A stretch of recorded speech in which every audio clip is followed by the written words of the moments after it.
நமஸ்காரம். 1000 நாமங்கள் 1000 கதைகள் 281வது திருநாமம் மந்த்ராய நமக. திருவரங்கத்தில் ஸ்ரீ ரங்கநாதனை தரிசித்த பெரியாழ்வார் அந்த பெருமாளின் சயனம் உணர்த்தும் தத்துவத்தை புரிந்து கொண்டார்.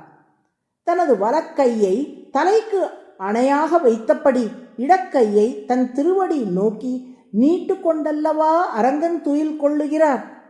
தலையை நோக்கி இருக்கும் வலக்கையினாலே தன் தலையில் உள்ள கிரீடத்தை காட்டும் அரங்கன், பக்தனே, நான் எவ்வளவு பெரியவன் என்பதை இந்த கிரீடத்தை பார்த்து புரிந்து கொள் என்கிறார்.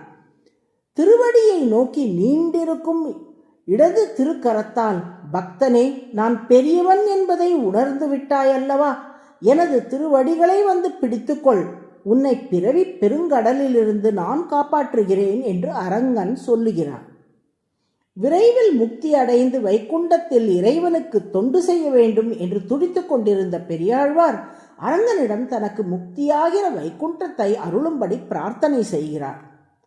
துப்புடையாரை அடைவதெல்லாம் சோர்விடத்து துணையாவர் என்றே ஒப்பிலேன் ஆகிலும் நின்னடைந்தேன் ஆணைக்கு நீ அருள் செய்தமையால் எய்ப்பு என்னை வந்து நலியும் போது அங்கேதும் நான் உன்னை நினைக்க மாட்டேன், அப்போதைக்கு இப்போதே சொல்லி வைத்தேன் அரங்கத்து அரவணை பள்ளியானே என்ற பாடலை பாடி அரங்கனிடம் சரணாகதி செய்தார். அரங்கனே, காப்பாற்ற வல்லவனான உன்னை நான் சரண் அடைவதற்கு ஒரு காரணம் உள்ளது. எனது மரணத் தருவாயில் எனது புலன்கள் யாவும் சோர்வடைந்து தளர்ந்திருக்கும் நிலையில் நீ ஒருவன்தான் எனக்கு துணையாக இருக்கப் போகிறாய். ஞானம், பக்தி, வைராகியம் உள்ளிட்டவற்றில் உயர்ந்தோரான மகான்களுக்கு அடியேன் நிகரானவன் அல்லன்.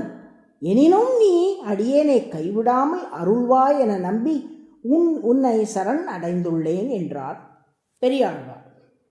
பெரிய மகான்களுக்கு அருளும் நான் உங்களையும் கைவிட மாட்டேன் என்ற நம்பிக்கை உங்களுக்கு எப்படி வந்தது என்று அரங்கன் கேட்க, கை முதலற்றவனும் வேறு புகழற்றவனுமான கஜேந்திரன் என்னும் யானையை நீ ஓடோடி சென்று காத்தாயே, அதை நினைக்கும் போதெல்லாம் என்னையும் நீ காப்பாய் என்ற நம்பிக்கை என் நெஞ்சில் திடமாகி நிலை கொள்கிறது என்றார் பெரியாழ்வார்.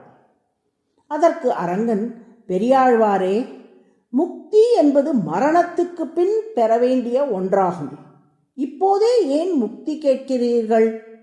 பூமியில் 100 ஆண்டு வாழ்ந்து நிறைய பாடல்கள் பாடி மக்களையெல்லாம் திருத்த வேண்டிய கடமை உங்களுக்கு உள்ளது. அதனால் அக்கடமையை நிறைவேற்றிவிட்டு உயிர் பிரியும் தருவாயில் வாருங்கள், முக்தி அளிக்கிறேன். கஜேந்திரன் கூட உயிர் போகும் தருவாயில் தானே என்னை அழைத்தான் என்று குறும்புத்தனமாக புன்னகையோடு பதிலளித்தார் திருமால். அதற்கு பெரியாழ்வார், இல்லை அரங்கா, மரணத் தருவாயில் கபம், வாதம், பித்தம் முதலியவற்றால் நான் அல்லல் படும் போது உன்னை நினைக்க இயலுமோ? அதனால் தான் அப்போது கரண களேபரங்கள் தளர்ந்திருக்கும் போது நீ என்னை காக்க வேண்டும் என்பதை இப்போதே, அதாவது கரண களேபரங்கள் தெளிவோடு இருக்கின்ற இப்போதே உனக்கு சொல்லி வைத்தேன் என்று விடையளித்தார்.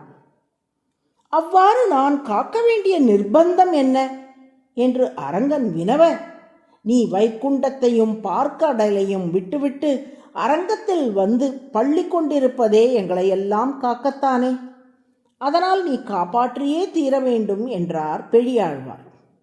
நிச்சயம் உம்மை காத்தருளுவோம் என்று புன்னகையுடன் விடையளித்தார் அரங்கன். உடலும் மனமும் தெளிவாக இருக்கும் இளம் வயதில் என்னை தியானிப்பவர்கள் இறக்கும் தருவாயில் என்னை மறந்தாலும் நான் அவர்களை மறவாது காத்தருளுவேன் என்று உறுதியளித்தார் அரங்கன். இதே கருத்து வராக பெருமாள் பூதேவிக்கு சொன்ன ஸ்லோகத்திலும் இடம்பெறுகிறது.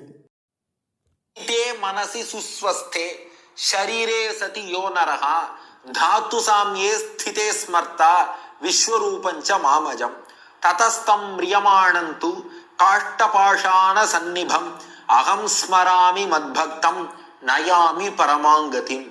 மந்தா என்றால் நினைப்பவர், திராயத்தே என்றால் காப்பது, தன்னை நினைப்பவரை மந்தாவை பிறவிப் பெருங்கடலில் இருந்து காப்பதால் திராயத்தே. திருமால் மந்த்ரஹ மந்தாரம் ப்ளஸ் திராயத்தே ஈக்குவல் டு மந்த்ர என்று அழைக்கப்படுகிறார்.